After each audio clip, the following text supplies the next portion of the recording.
Estamos aqui hoje para conversar com o Molubá, um dos grandes mestres que nós temos na Umbanda. Eu sou Solano Filardi, no terreiro, meu nome é Solano de Oxalá, pai Solano de Oxalá.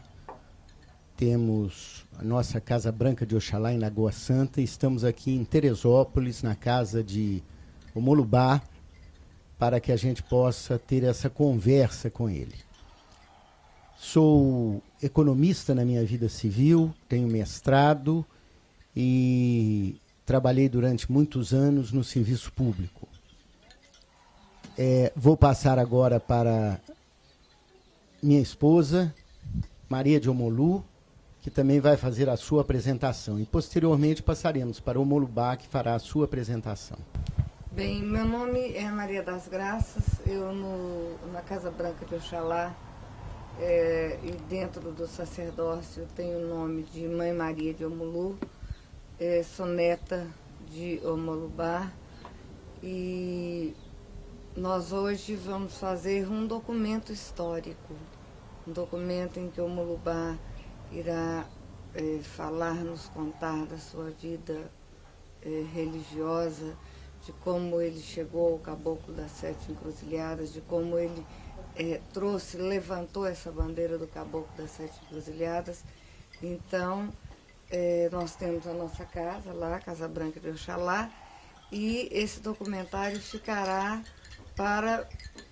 Eu gostaria muito que esse documentário fosse atemporal, que ele fosse um documentário que ficasse aí para os nossos filhos, nossos netos, nossos bisnetos, porque é um documento muito importante a gente estar aqui hoje. Então eu gostaria de agradecer a bondade de Omolubá, de nos receber e nos contar sobre a sua vida. Eu estou realmente bem satisfeito nessa manhã ensolarada, junto aos meus netos de santo, Solano e Maria da Graça. Venho aqui, como sempre, trazer o meu testemunho, o meu trabalho, que representa apenas um tijolo no edifício da religião de Umbanda, a única que nasceu no Brasil. Espero trazer subsídios para que os que venham depois nessa estrada dificultosa de uma religião que é discriminada, cercada de preconceitos. Estamos no mês de maio, um mês muito significativo. Foi nesse mês de maio que Buda acordou e também fez a sua morte. Aconteceu no mês de maio. Maio de 2008. Portanto, meus amigos, estou à disposição. Estou em família, estou com meus netos. Eu tenho filhos que transformei-os, 3 filhos, em amigos. E tenho muitos amigos que eu transformei-os em filhos. Portanto, o pouco que eu puder também dizer, o farei de maneira límpida, sincera, porque esses momentos lindos que aqui estão, não se repetirão jamais. Muito agradecido pela generosidade de vocês em estarem aqui em Teresópolis. E, para começar, meu saravá para todos os ouvintes. Meu macuiú, meu mutumbá, meu boa noite, meu bom dia para todos vocês, e que possamos ter alguns momentos de intimidade religiosa. Bom, para iniciar a nossa conversa, Molubá, dizer também da nossa felicidade em estarmos aqui, né? desde o início, quando decidimos que seguiríamos a vida religiosa na Umbanda, o senhor sempre foi para nós uma referência de uma pessoa estudiosa, de uma pessoa pesquisadora e que sempre trouxe para nós, como hoje mesmo, na conversa que nós tivemos, as perguntas que nos deixam sempre, como se diz, com a pulga atrás da orelha, né? Tendo que pesquisar mais, tendo que estudar mais, para que a gente tenha condições de responder a essas perguntas. Mas vamos iniciar com a sua vida, Molubá. Quando e onde o senhor nasceu?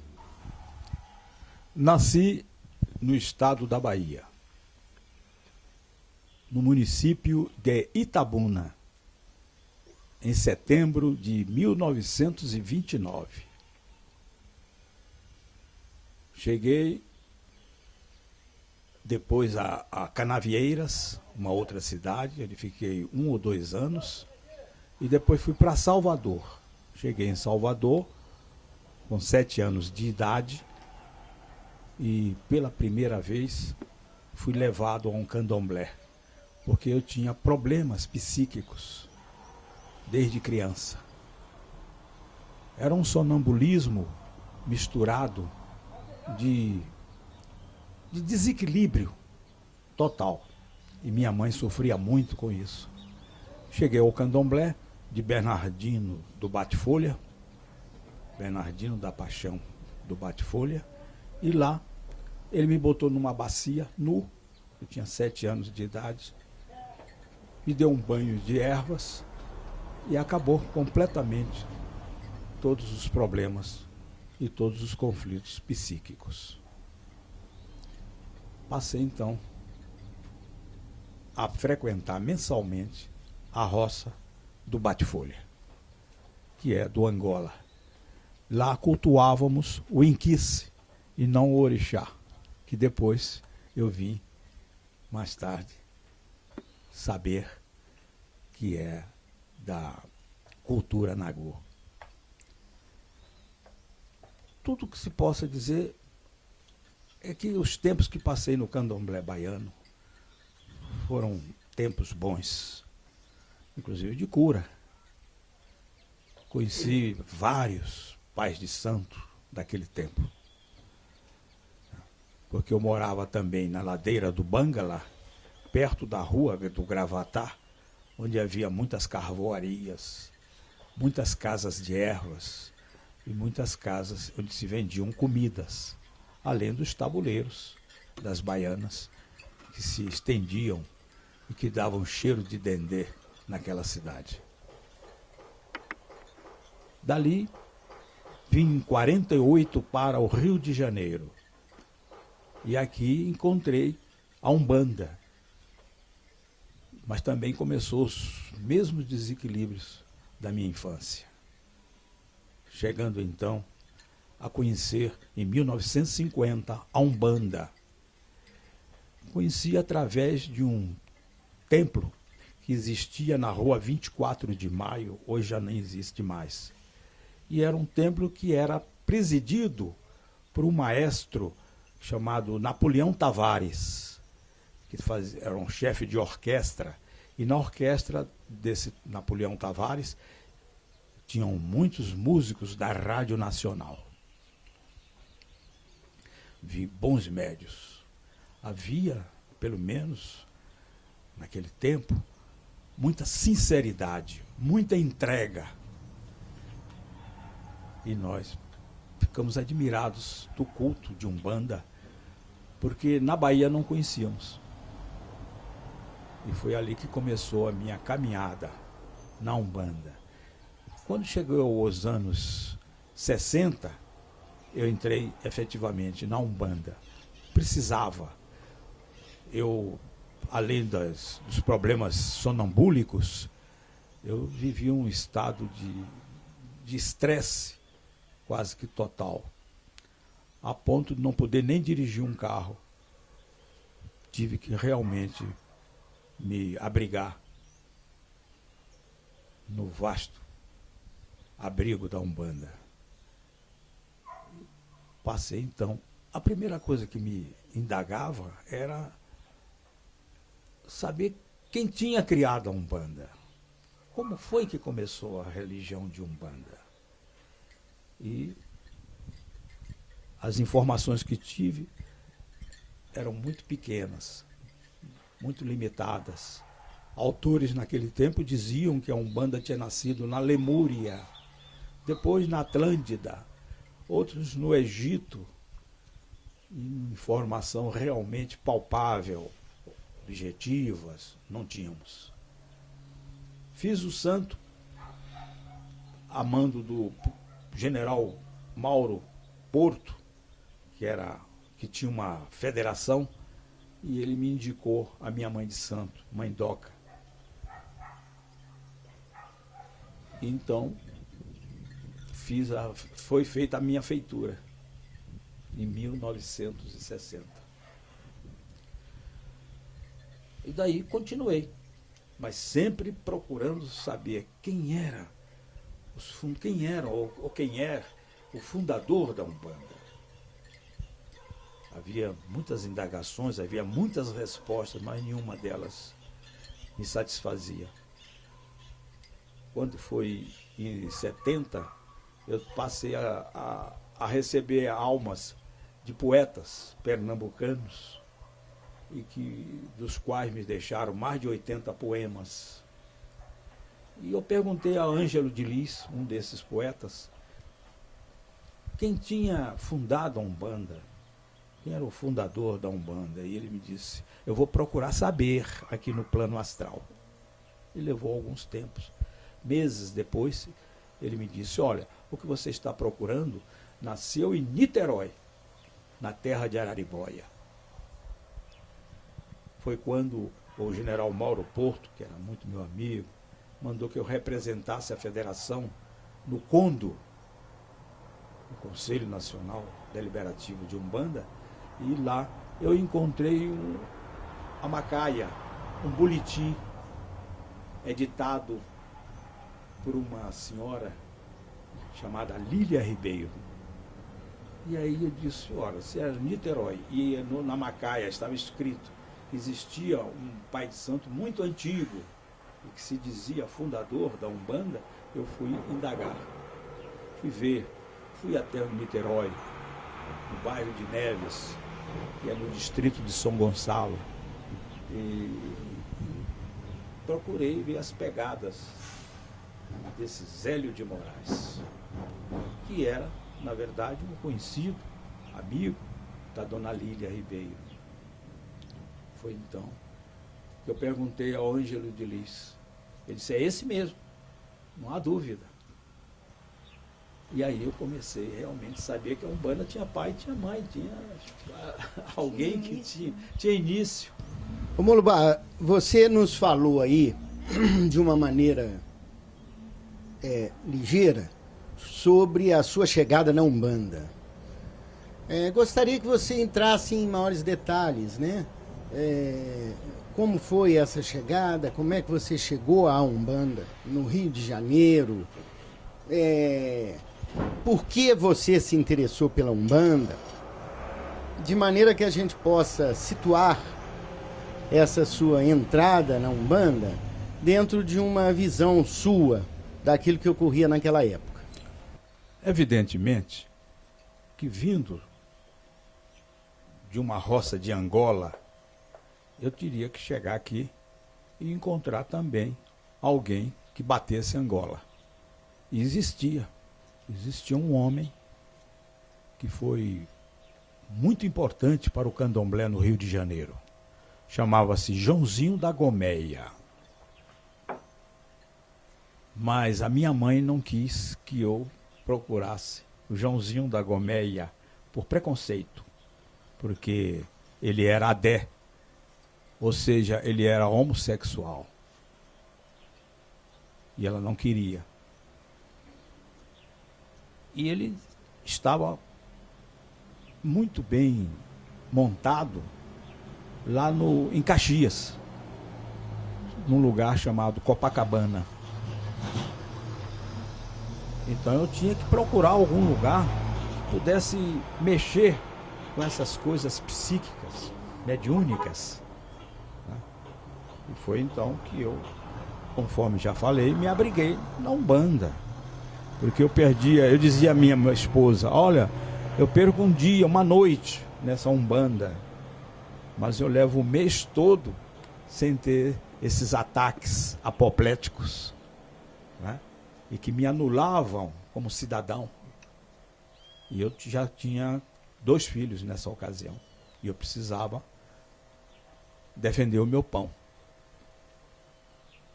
A Umbanda, eu achei interessante o trabalho dos pretos velhos, dos caboclos, né? Aqueles caboclos valentes, que batem no peito e que dizem, conforme já falei uma vez, diziam assim, eu gosto porque meu gosto é gostar. O preto velho, né? Certa vez eu, conversando com o preto velho, disse, mas o senhor não pode gostar dessa pessoa. E ele disse assim, mas eu não sei fazer outra coisa se não gostar. Então essa mansetude, essa maneira brejeira, essa maneira de estarmos juntos, conversando, trocando, confessando os meus, entre aspas, pecados. E foi assim que eu me apaixonei pela Umbanda. Mas insistia sempre no fundador da Umbanda. Todos nós temos pai, temos mãe, toda religião tem o seu fundador. E a Umbanda não poderia também nascer assim, como se fosse uma erva, né? Ao sabor do sol ou da lua, da chuva, dos ventos. Não, a Umbanda tem que ter alguma coisa organizada em que nós pudéssemos realmente traçar o nosso destino, a nossa estrada. Essa é a Umbanda. Bom, Molubá, nós vimos agora a emoção com que você falou sobre o seu interesse, a sua entrada na Umbanda, né? Que é a emoção que todos nós, filhos de Umbanda, temos quando encontramos aquele terreiro que a gente sente que é o nosso lugar, né? Mas eu gostaria de fortalecer um pouco as suas palavras, ou melhor, né? De pedir que o senhor detalhasse melhor, né? Primeiro, o senhor chegou a ter um contato direto com o Zélio de Moraes? E como que o senhor fez para divulgar essa história? Porque uma coisa que nós percebemos, que o senhor foi o primeiro que teve a preocupação de levar essa história ao público. No mais, ela ficava ou restrita a nível de alguns intelectuais, ou restrita aos jornaizinhos de terreiro, que atingiam no máximo os filhos de terreiro. Como é que foi esse seu contato, se houve, com o Zélio de Moraes, e como foi a sua divulgação dessa história? Não tive contato pessoal com Zélio de Moraes. Apenas mantive sempre uma relação com a Lília Ribeiro, e que me convidou muitas vezes para vir à Cachoeira de Macacu, onde ele estava. E eu não fui, por motivos outros, motivos de trabalho. Mas continuei, né, insistindo, já que sabia da verdade, na divulgação desse trabalho. E o fiz, primeiramente, pelo Telecurso, que era um órgão do Mobral, que naquela ocasião estava muito preocupado com a alfabetização do cidadão brasileiro.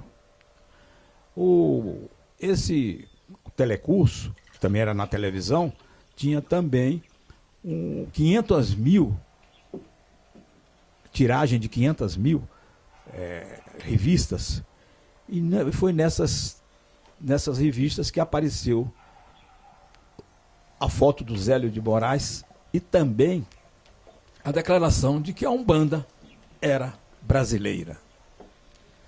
Foi o que conseguimos. Hoje podemos ver também da dificuldade que temos de inserir na mídia qualquer coisa que se relacione a Umbanda. Não tanto os cultos afros, mas a Umbanda tem tido dificuldade de chegar a essa mídia. E temos bastantes pessoas que editam revistas, mas que circulam entre nós. Dessa feita, 400 ou 500 mil exemplares chegaram a todo o Brasil. Fiz muitas palestras, inclusive com a própria dona Lília Ribeiro. Fiz umas 4 ou 5 palestras e todos não queriam aceitar, porque parece que a nossa gente queria que a Umbanda fosse estrangeira. Parece que sendo estrangeira tinha maior valor, ou que fosse uma coisa transcendental. E não foi bem assim. Foi um caboclo, chegou e trouxe a mensagem metafísica e disse: Umbanda é a manifestação do espírito para a caridade. Foi assim então que eu continuei trabalhando, visitei o estado de Minas Gerais, algumas cidades do estado de Minas Gerais, fui ao Rio Grande do Sul, Paraná e o estado do Rio de Janeiro, porque também eu nesse tempo estava trabalhando como viajante. Eu viajava e então aproveitava as noites para frequentar os terreiros da localidade. Foi uma coisa oportuna e benéfica para a divulgação da Umbanda. Anos depois vim saber que já tinha tido alguém que escreveu um livro sobre Zélio de Moraes, que foi o meu irmão Ronaldo Linares. Ele já tinha tido contato com Zélio de Moraes, escrito o livro, um livro precioso e que me ajudou e muito no meu trabalho, né, de chegar a São Paulo. Foi muito bom. Agora, eu, na verdade, me senti como o Pedro Álvares Cabral, que tinha descoberto o Brasil, e o Brasil já tinha sido descoberto há muito tempo. Mas foi bom, foi ótimo, me deu mais consistência, valorizou mais ainda a pesquisa, e tudo fizemos para trazer o 15 de novembro, data nacional da Umbanda.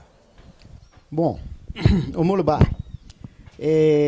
nós sabemos também da grande contribuição que o senhor deu para a Umbanda no tocante à, vamos dizer assim, ritualização, teologização da religião. Porque, na verdade, no início, como nós podemos perceber isso historicamente, não havia uma grande preocupação com isso. A preocupação era receber os pretos velhos, receber os caboclos, receber os exus e, como praticar ali um atendimento aos irmãos necessitados. Mas todo esse lado de o que é a Umbanda, como foi a Umbanda, quais são os seus princípios básicos, os seus fundamentos, isso sempre foi muito relegado. Alguns pais de santo, na época, até diziam para os filhos que não deviam ler, não, porque ia complicar a cabeça deles. A gente tem essa experiência.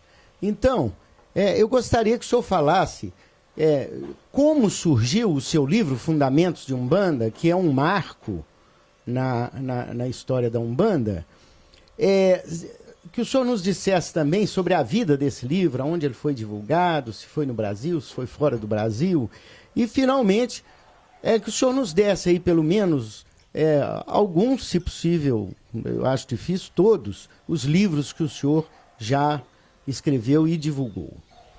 Tive a felicidade de conhecer um homem chamado Israel Cisneiros, que era o meu professor de religiões comparadas. E também um amigo e cliente também. E o Cisneiros também preocupava-se muito, não mais com quem foi o fundador da Umbanda, mas a doutrina da Umbanda. Essa era a preocupação dele. E eu, antes de responder, quero sugerir aos meus irmãos, amigos, que procurem conhecer e até estudar as religiões, outras religiões, porque eu vim conhecer realmente a Umbanda através das outras religiões. Aí é que eu vi a grandeza da Umbanda, porque muitas das outras religiões que conhecemos se perderam no misticismo, nas superstições, se perderam no proselitismo, se perderam em ícones que às vezes, quando vamos realmente examiná-los, eles eram de barro também. E a Umbanda, a proposta da Umbanda principal é a do conhecimento de si mesmo. Isso é muito profundo, porque as religiões querem fazer o conhecimento dos outros, dos santos, dos papas, né? Enfim, de pessoas, líderes religiosas. Mas você, para conhecer toda essa pleiade, é preciso você primeiro conhecer a si mesmo. Se você não conhece a si mesmo, você não tem ótica suficiente para conhecer os outros, sejam eles bons ou maus, mas você não tem. E foi assim que eu procurei, junto com Israel Cisneros, fazer uma indagação.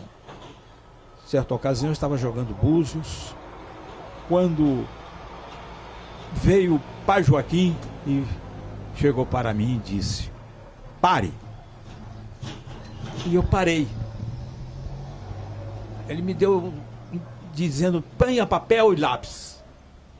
E eu falei com minha esposa: olha, não atendo mais ninguém hoje, porque há alguma coisa de importante a ser transmitida para mim. E realmente escrevi os fundamentos da Umbanda. Levei para o Cisneros, erudito, professor, poliglota, pintor, músico. E ele disse assim: olha, veja só, 3 anos que nós estamos juntos e não conseguimos ver os fundamentos da Umbanda. E você trouxe todos eles aqui. E os fundamentos da Umbanda dá para nós o ser único, o Deus único, que todas as religiões têm, e nós não tínhamos. O tríplice aspecto que todas as religiões têm. No caso, por exemplo, da cristã, tem Pai, Filho e Espírito Santo. E nós na Umbanda temos energia, vida e consciência. Sem nenhum preconceito. É Pai, é Filho e é Espírito Santo, são masculinos. Então é energia, é vida e consciência. E viemos saber das encarnações humanas e divinas. Viemos saber da linha das almas, da linha sacerdotal, da linha das almas, da sacerdotal, né? Conforme eu estou falando, da linha do Oriente. Enfim, explanou, e ele olhou como um professor e disse: aqui sim. Poderá mais tarde, quem sabe, até modificar. Né? Daqui a anos, porque nada é permanente. Aliás, só existe uma coisa permanente no mundo, é a impermanência. Não é verdade? Então ele disse: isso está certo. Perguntei ao Pai Joaquim: quem foi que trouxe isso? Foi o senhor? Disse: não, não fui eu. Mas quem trouxe não tem importância. Veio lá de cima. Diga-se de passagem, eu não trabalhava com o Pai Joaquim. Eu só recebi Pai Joaquim 1 ou 2 vezes, 2 vezes na vida. E eu trabalhava com o Pai Tomé. Pai Tomé foi o causador dos poetas pernambucanos chegarem até o Rio de Janeiro. Ele estava viajando na Bahia e nas escadarias do Bonfim ele viu essas almas declamando. Então, quando ele acabaram a declamação, ele perguntou a um deles: olha, eu tenho um senhorzinho que gosta muito dessas coisas. Vocês não podem ir lá no Rio de Janeiro? E aí eles disseram: nós vamos acabar primeiro nossa viagem aqui em Salvador. 6 meses depois, quando eu estava lá em Auma, no meu templo, eu recebi, então, os primeiros poemas, de 80. Né? Mas, voltando aos fundamentos, foram isso. Então, nós vimos ali os 7 fundamentos. Né? Procuramos investigar, estudar, pensar, ver e, sobretudo, termos, se é possível, uma mente religiosa. Porque o que nós precisamos é ter uma mente lógica, objetiva, racional, sem medo. Uma mente que esteja sempre atenta. Essa é que é a mente religiosa. Não é uma mente que está sempre rezando, porque a mente que reza está sempre pedindo alguma coisa. E a mente atenta não está pedindo nada. Ela quer apenas ver, sentir. A mente religiosa fala pouco, porque ela está sempre aprendendo. Então não tem muito para falar. É uma mente que está trabalhando exteriormente e interiormente também. Essa é a mente religiosa.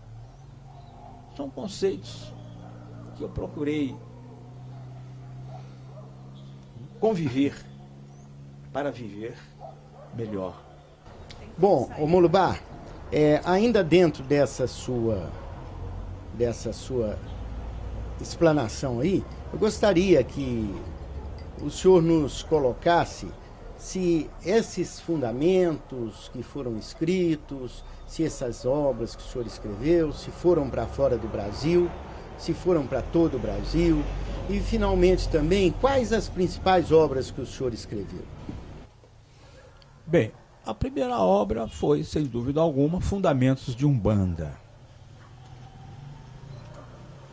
Foi editado primeira vez 3.000 exemplares. Depois foi editado a segunda edição. E assim por diante, a obra está sendo editada. Escrevi 14 livros. Eu digo escrevi presunçosamente, porque metade deles foram trazidas psicograficamente. As outras foram frutos do meu trabalho diário. É bem diferente você fazer a teoria e depois querer ir para a prática. É preferível, então, que você venha da prática para a teoria. Não é? Então, tudo que eu escrevi foi realmente resultado dos meus erros e desacertos também. Não é? Erros e desacertos. E ajuda dos meus filhos de santo, dos meus netos de santo, porque muitas vezes, como diz Preto Velho, a gente aprende com quem não sabe, para dar lição a sabido, não é? Esse é o Preto Velho que diz. E eu então procurei, nessas 14 obras, 2 dessas obras foram coordenações. Coordenei Pérolas Espirituais, que é a história de 5 grandes seres, Jesus, Buda, Ramakrishna, Ramana Maharishi, né, e Lao Tse. Essa, aliás, quando vocês saírem daqui, vão levar. Eu ainda tenho. Foram 3 edições. Escrevi também Vivendo com Inteligência e Amor. Coordenei também Com Inteligência e Amor. Um trabalho de Krishnamurti. E outros livros que eu posso me lembrar assim foram Maria Mulambo, Na Sombra e na Luz. Esse é o mais que se vende mais. Também é um trabalho de psicografia e um trabalho em que eu falo sobre a projeção astral. Em que eu me submeti à projeção astral com uma técnica rude, mas consegui. Hoje não teria, talvez, natureza para chegar a isso. Mas consegui chegar a um cemitério, tinha uma, e lá conversar, entre aspas, com o Exu Caveira, que era um Exu de primeira classe. Fiz magia de Umbanda, perguntas e respostas. Vamos dizer, ultimamente, aqui em Teresópolis, eu fiz jogo de búzios. em parceria com o sociólogo e professor Fernandes Portugal. Recebi também de Fernando Herrera o Tranca-Rua das Almas, mostrando quem é Tranca-Rua das Almas, né? E um espanhol de 1710, 1715. É um trabalho em que você vai conhecer uma alma que errou. Tanto que no livro começa dizendo assim: quem não tem erros, que atire a primeira pedra. Mais ou menos assim. Né? Ultimamente estou fazendo, vai ser editado agora no mês de maio ainda, o livro ABC da Umbanda, em que é um resumo e que vem com um DVD junto, anexo. Escrevi também pesquisa e ao mesmo tempo inspiração dos nossos mentores, nossos guias, que foi orixás, né, na vida contemporânea. Uma análise religiosa da vida contemporânea. E outros livros também que foram feitos. Cadernos de Umbanda. Cadernos de Umbanda. Mas Cadernos de Umbanda era aquilo, é o que está no terreiro, é o que está nos cadernos. Não há, né? É a prática ali. É a prática submetida à teoria. E a teoria submetida à prática também. Esse foi também um livro. Almas e Orixás, também, outro livro. Outra coisa que estamos tentando fazer, é dar uma normatização à formação sacerdotal daqueles que chegam a Umbanda. Você não pode chegar num templo de Umbanda e se integrar. Você tem que se vincular ao templo de Umbanda. É a sua primeira obrigação. Se você entra num clube, você tem que passar pela secretaria e preencher uma ficha. Numa casa religiosa como a Umbanda, nós temos que fazer a vinculação nossa com o pai ou a mãe de santo. E a vinculação dos nossos guias, se o tivermos, com os guias da casa. Depois temos que fazer a obrigação de Exu, o Amaci, não é? Oxalá. É daí que nascem as guias. As guias que nós usamos no pescoço são consequências da obrigação. E depois fazermos os 2 orixás, que na Umbanda nós somos filhos de todos os orixás, mas a predominância de 2 orixás. Afinal de contas, nós vivemos no mundo da dualidade, né? Então temos os 2 orixás. E finalmente a deitada geral, que vocês se submeteram muito bem, né, para formação sacerdotal. Então tentamos. Os livros no Brasil têm vida curta. Mas os nossos livros, eles, nesses 30 anos, eles estão sempre reeditados. Sempre. Né? Há pessoas que compram. Até aquelas que compram e dizem que não conhecem, que não veem, não sabem, porque levam para casa para ler, mas é um assunto da Umbanda. E conforme eu já falei, a Umbanda sofre esse preconceito, mas que vai se romper mais cedo ou mais tarde. Então são esses os livros assim.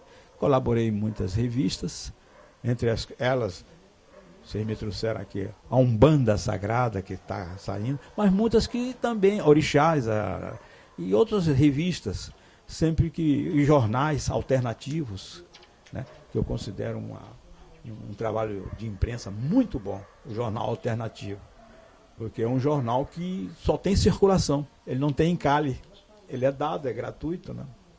Então, 15, 20 mil desses jornais que chegam aos leitores é bom, porque eles estão interessados, né, naquela literatura.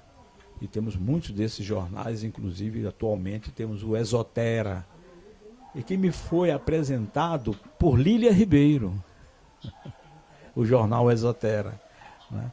Isso há 20 e poucos anos atrás. Então esse é o nosso trabalho. É um trabalho de formiguinha, né?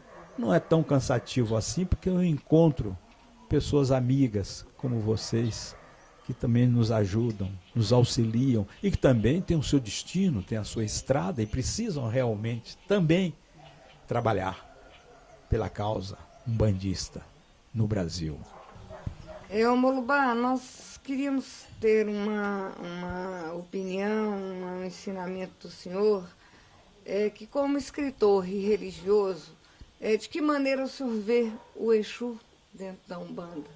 Porque ele é uma figura ainda muito marginalizada pelos próprios terreiros de Umbanda e pelos próprios umbandistas. Então nós queríamos saber como o senhor vê o Exu e qual a função do Exu dentro da Umbanda. Você me pergunta dizendo que eu, como escritor e religioso, devo dizer que, como religioso, eu apenas tento ser religioso. E como escritor, eu não o sou, na acepção da palavra, porque eu não tenho imaginação. E uma das ferramentas do escritor é ter imaginação, é criar, né? É transcender o texto para algo realmente inimaginável. Eu apenas sou memorialista, apenas falo de fatos. Meus livros têm pesquisa, não há dúvida, mas eu não sou um escritor. Quanto ao Exu, eu tive contato. São pessoas trabalhadoras, funcionários, que trabalham numa organização, a organização dos 7 focos. Eles prestam um grande serviço. Porque, no fundo, nós não podemos falar mal da polícia.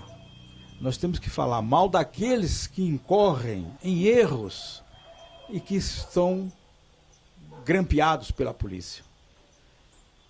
É necessário que haja essa polícia. Há necessidade do homem, do gari, daquele que limpa as ruas.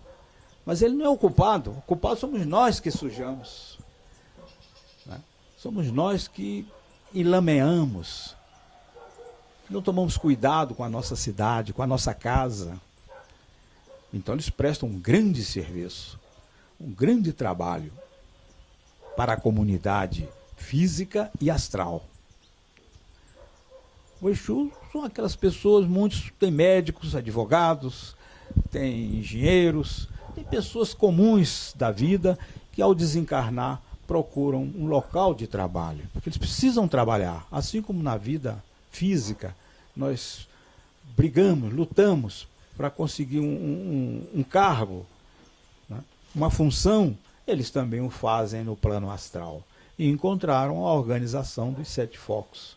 Organização essa que é, sem dúvida alguma, liderada pelo seu Tranca-Rua das Almas. Né? São 7 focos, são 7 pessoas que estudaram também, estudam ainda, continuam estudando, e tem a hierarquia do Exu, que vem da 3ª categoria, da 2ª, da 1ª, para o lugar-tenente, do lugar-tenente para o subchefe e chefe. São cargos. Né? Esses é que são os Exus. É saber conversar com eles, é saber lidar com eles. Temos que saber trabalhar, conciliar, não levar tudo à frente, a peito, né, aberto, porque eles também são conciliadores, eles também podem resolver problemas para a gente. Tá? Não é a pessoa pensar porque tem um Exu, ou 2, ou 3, pode ser dono do pedaço. Não é bem assim. É conversar com eles. E a maioria deles, principalmente os de 2ª, de 1ª categoria, eles também estão trabalhando e convivendo com a magia. Porque a Umbanda é magia do ritmo. E eles fazem questão de estar também senhores dessa magia. E isso é muito importante, termos os Exus. Não se pode começar nada sem Exu. Entendeu? É evidentemente que o Exu tem essa importância do seu cargo. Porque quem manda num terreiro, num templo de Umbanda, quem manda é o caboclo, é o preto velho. Esses é quem realmente tem também a hierarquia do terreiro. Não é? E o Exu é elemento imprescindível, como é elemento imprescindível na vida moderna a polícia, né? A limpeza, né? E outras funções que nós não podemos nem admitir que não existam. Esse é o Exu. Né? Agora, temos que manter com ele um trabalho de dignidade, para também não ficarmos escravos. Quantas vezes somos escravos de amizades que nos fazem chantagem? Né? Então é preciso tomar cuidado com esse trabalho. É um trabalho sério. Esse é o trabalho com Exu. Mulubá, é uma das características que a gente percebe na Umbanda, é que nós temos verdadeiras famílias ali dentro da Umbanda, né? Nós estamos aqui hoje, somos seus netos, tem a sua bisneta, Luciene, nossa mãe, mãe Mariazinha, é filha do senhor. E nós vemos esse agrupamento assim com muito respeito. É uma identidade própria da Umbanda isso, né? Essa questão do pai, da mãe, e há esse respeito. Então eu gostaria que o senhor nos falasse um pouco de sua família, essa família umbandista, né? Que o senhor constituiu. Antes de falar da minha família religiosa, devo falar também da minha família social. Fui um homem de sorte, muita sorte. Casei-me com uma pessoa, que é Alcione Pires, e conseguimos, de gênios diversos, conseguimos fazer alguma coisa. O principal que um casal deseja fazer, filhos sadios e, sobretudo, amigos. Eu tenho 3 filhos e eles todos são pessoas independentes e que me trazem satisfação, né, pelo que são. Quanto à família religiosa, mais sorte ainda. Fiz poucos filhos de santo. Por exemplo, mulher, somente 2. Uma mexicana, que esteve aqui no Brasil, trabalha no México, na cidade de Capoluac, onde fundei um templo de Umbanda, né? E Mariazinha Domolu, uma mineira, que chegou ao nosso templo em Inhaúma, e aí ficou por mais de 39 anos. Né? Nossa amizade, com respeito, com carinho, com atenção. São filhos de santo. Vocês são meus netos de santo, são filhos dessa senhora e só me trazem prazer até de estar juntos com vocês. Porque podemos trocar ideias.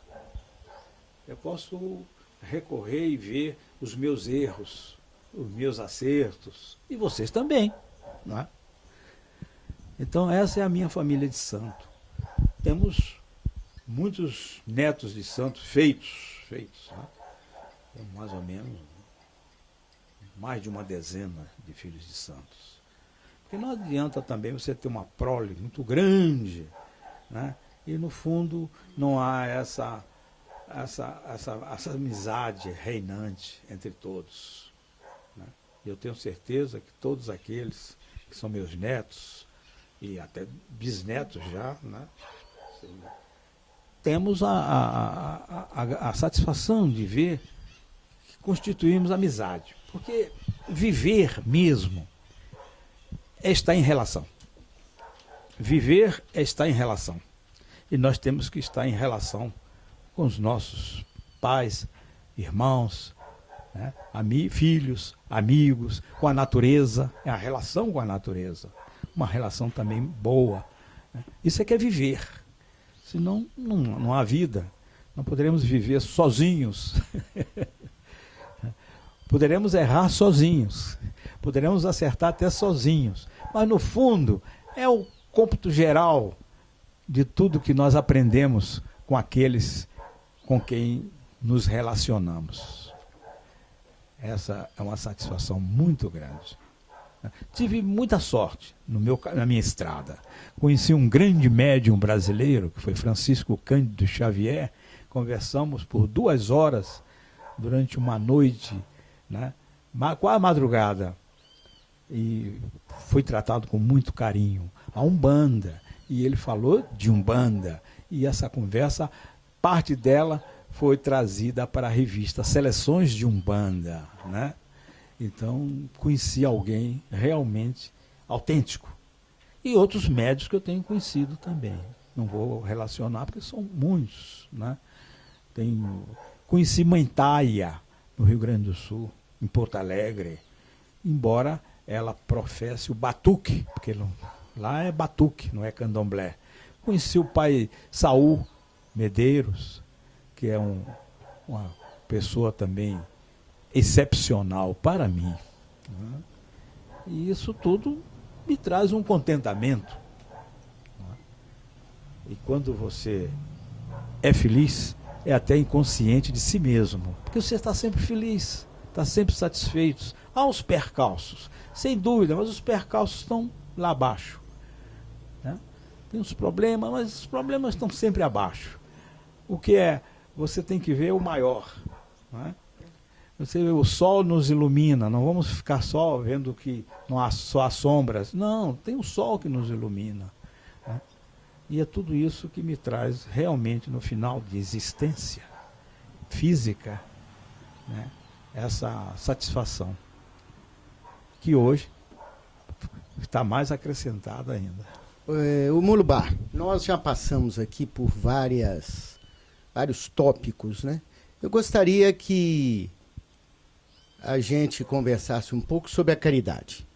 O Francisco Cândido Xavier, que o senhor citou, ele tem uma expressão muito bonita que diz que a caridade é o amor em ação.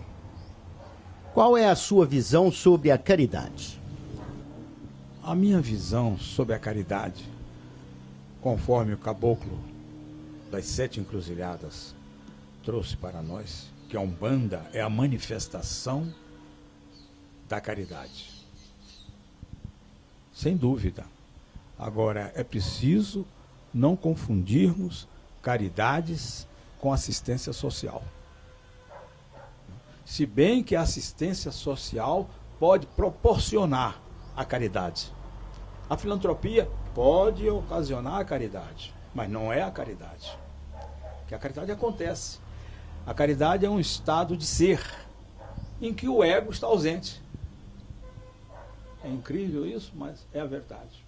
Porque o ego não pode fazer caridade. Ele pode prestar serviços, ele pode ajudar, ele pode auxiliar.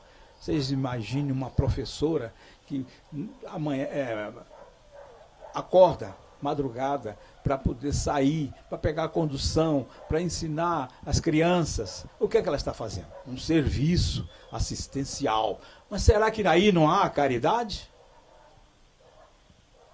Será que não há uma caridade aí? Não é? O trabalho de um cientista descobrindo uma vacina, o que é que ele está fazendo? Coisa altamente técnica. Mas será que não há caridade daqueles que se usufruem daquela vacina? Aí há caridade. A caridade é inconsciente de si mesma. Ninguém pode dizer, eu vou praticar a caridade. Você pode dizer, eu vou praticar ações. Ações essas que podem conduzir à caridade. E é o que fala o nosso amigo Chico Xavier. É a caridade.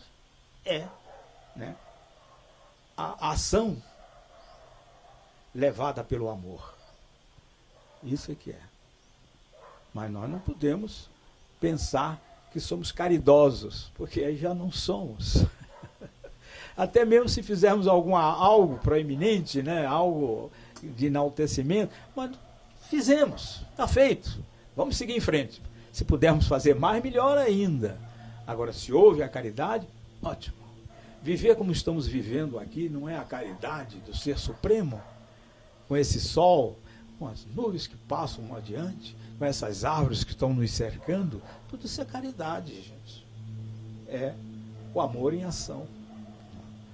A caridade da mãe que amamenta o filho, e depois vê ele crescer, e que dá preocupação às noites, quando ele não chega em casa,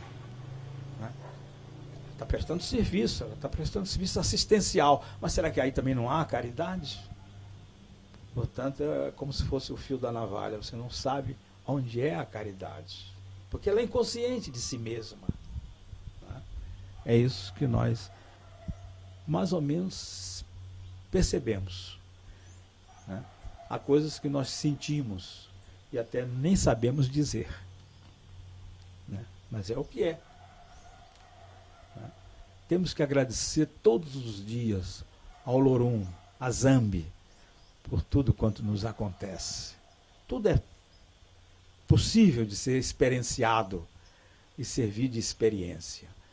O que é evolução? A evolução é a resposta criativa que você dá a si mesmo. Não é o que o escritor, ou o filósofo, ou o santo lhe dá. Não, é você que tem que dar a si mesmo a resposta criativa dos seus sentimentos.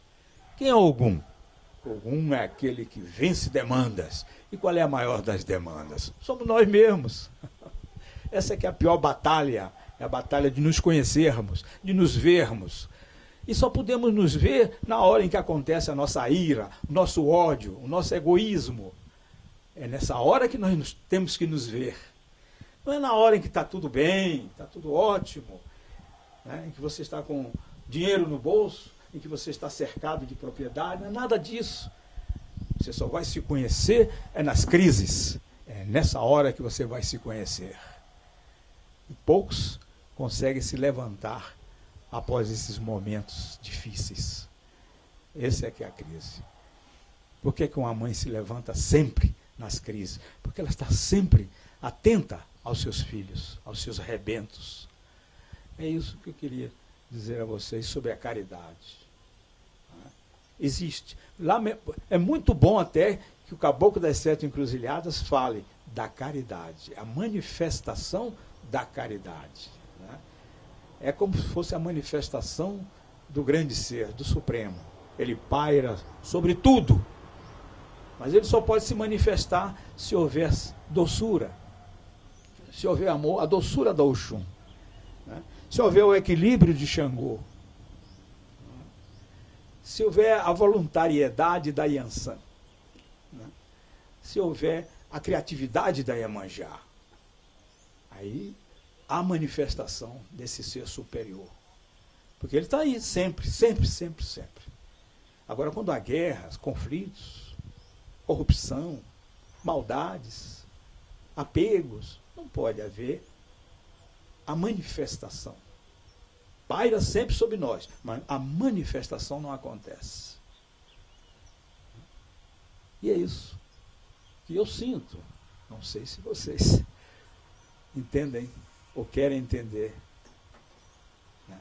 essas palavras trôpegas, mas estamos aí.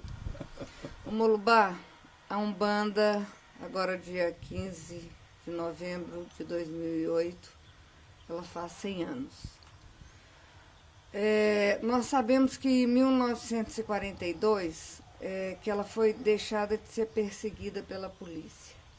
E sabemos também que vários terreiros que não tocavam Umbanda se intitularam Umbanda para que eles pudessem continuar sem a perseguição da polícia. E hoje nós temos aí o computador, temos uma série de fórmulas de comunicação e a gente percebe muito uma diversidade na Umbanda. Embora eu acho que seja um grande ponto, que estamos todos comemorando os 100 anos de Zélio de Moraes, porque é uma forma de dizer, eu acredito então que a Umbanda é brasileira, que a Umbanda veio, nasceu no Brasil, mas a gente ainda vê nos terreiros uma diversidade de rituais, de maneira de conduzir, de maneira até de se vestir, são maneiras bem diferentes, os cumprimentos, não seguindo aquelas diretrizes que o pai Antônio deixou, né, da humildade, da roupa branca, da não cobrança, da não matança. Então, eu queria que o senhor me respondesse como que o senhor vê essa diversidade dentro da Umbanda. Minha querida neta, eu vejo essa diversidade como parte de um processo evolutivo. É assim mesmo. As coisas, a religião é uma coisa dinâmica. Muitos se dizem fiéis, mas no fundo, eles só poderão ser fiéis se forem fiéis a si mesmos. Essa é a maneira única. Sempre haverá isso. Digamos, o catolicismo primitivo, completamente diferente do catolicismo de hoje, né? Que é apenas uma nação, que é uma multinacional da fé, e como outros tipos de religiões. A Umbanda ainda está num processo de sedimentação. E nós temos que respeitar esses egos que ainda chegam à Umbanda e querem praticar o umbandismo. E não conseguem ainda, por falta de leitura, falta de orientação. E que já foi muito pior. Muito pior. Realmente, os 100 anos de Umbanda, não podemos dizer que conquistamos muita coisa. Sinceramente, não houve muitas conquistas. Por causa desses egos. Né? Esses egos que se tornam dono daquilo que eles nem conhecem. Quando o caboclo das 7 encruzilhadas aqui chegou, através do médio Zélio de Moraes, foi feito algumas bases, estendido algumas bases para o culto. Era um culto. Em 1978 passa a ser uma religião, porque tem os seus fundamentos. Deixa de ser culto para ser uma religião. E, se possível, uma religião com R maiúsculo. Muitas coisas, conforme eu falei, são dinâmicos. Por exemplo, não se podia usar no terreiro de 7 encruzilhadas danças, porque necessitava de atabaques. E não se usava os atabaques porque Zélio de Moraes com certeza temia a volta das macumbas. E macumba é um instrumento, né, de percussão. E ele temia que houvesse isso. Então, eu nem sei, nem tenho certeza de dizer se havia nas sessões dos 7 encruzilhadas palmas. Não é, minha neta? Você que é uma pesquisadora, vocês que detêm todo um acervo do Caboclo das 7, da Fundação da Umbanda, vocês têm lá na Casa Branca de Oxalá. Então, mas depois nós vimos que a necessidade de ter música. Toda religião tem sons. E o som é magia. O som é magia. Assim como o pensamento é sólido, né? É uma solidez, tem sua solidez. A música também. Há necessidade de atabaques, de cânticos. Porque a Umbanda, conforme eu já disse, é a magia do ritmo. É dançando, porque ali aquela dança não é passional. É uma dança ao orixá. É uma dança às almas. E a expressão de dança é conhecida há 6.000 anos apenas. Foram descobertos em cavernas na Austrália desenhos de pessoas dançando. A dança foi o homem, para poder se ligar ao divino, dançava para ele. Então é a expressão máxima. Então tem que haver música, tem que haver o atabaque, tem que haver o agogô, né? A viola, para o boiadeiro chegar e tecer seus xistes no terreiro. E outros instrumentos. Eu sou adepto de todos. Claro que eu não iria dizer, vamos trazer um piano, uma pianola. Não, isso não, mas vamos ainda ficar nesses instrumentos de percussão, né? Mas está aberto. Eu acho que se aparecer algum pai de santo que bote no seu terreiro instrumentos até clássicos, eu não posso falar nada. Alguma coisa está havendo. Afinal de contas, eu não sou o dono da Umbanda. Né? Eu sou apenas um trabalhador da Umbanda, um servidor da Umbanda. Né? Então, eu acho que deve haver. Quanto às cores, eu acho que as toalhas devem ter as cores dos dois orixás. Se você conhece os dois orixás, por que não ter cores? Por que não usar, no caso do senhor, do velho Omolu, a Totô, meu pai, por que não usar o preto e o branco? Por que quem é filho do Oxum não pode usar o dourado? Né? Xangô o marrom, o Oxóssi o verde? Por que não? Claro, é uma evolução. Aqueles tempos tão recuados temiam alguma coisa. Hoje não temos nada a temer. Né? Evidentemente que a dança tem que ser feita por todos, mas não precisa de dançarinos.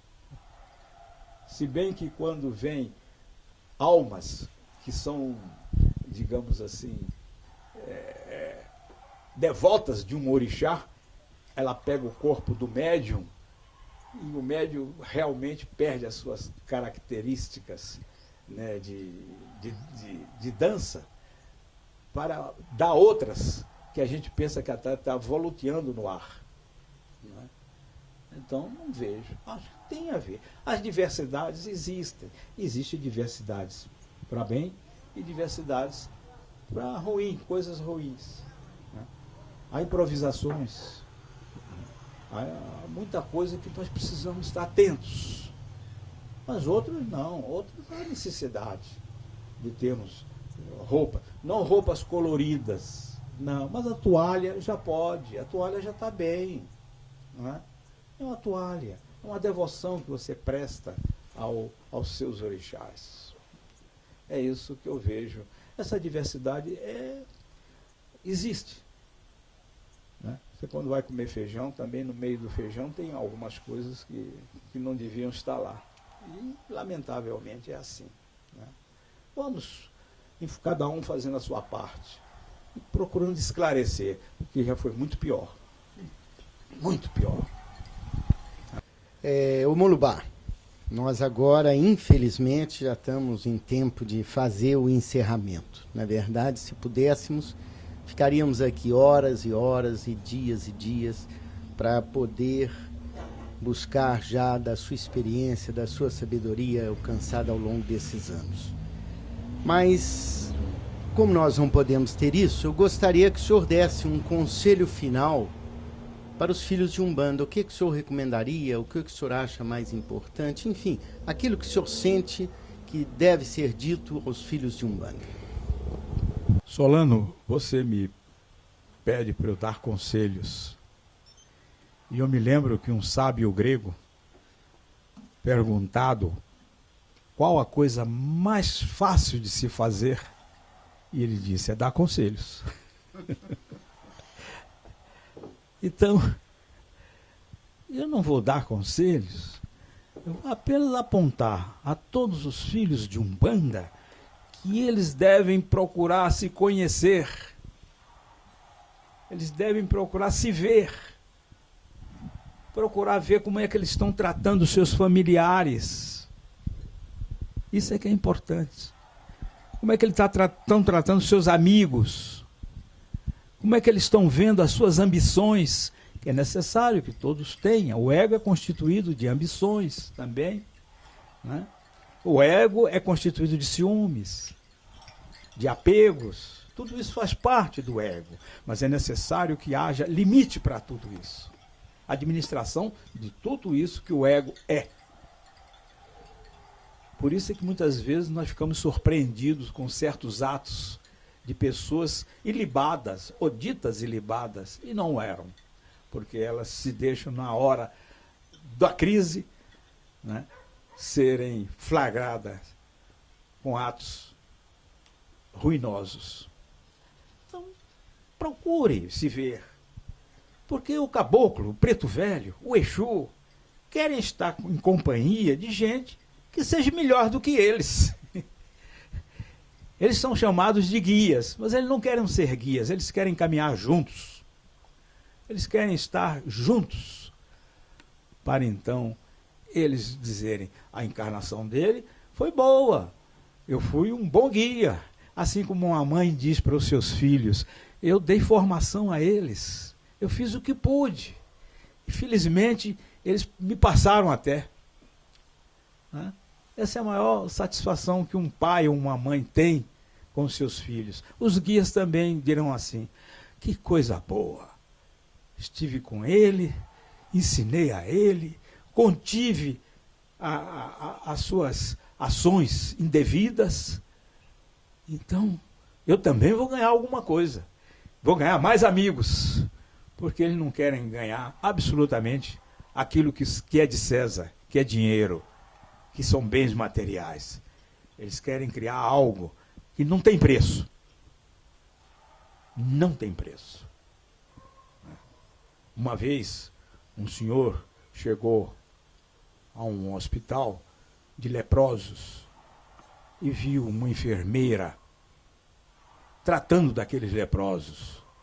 E ele disse, olha, se não tem dinheiro que pague, nunca eu ficaria aqui.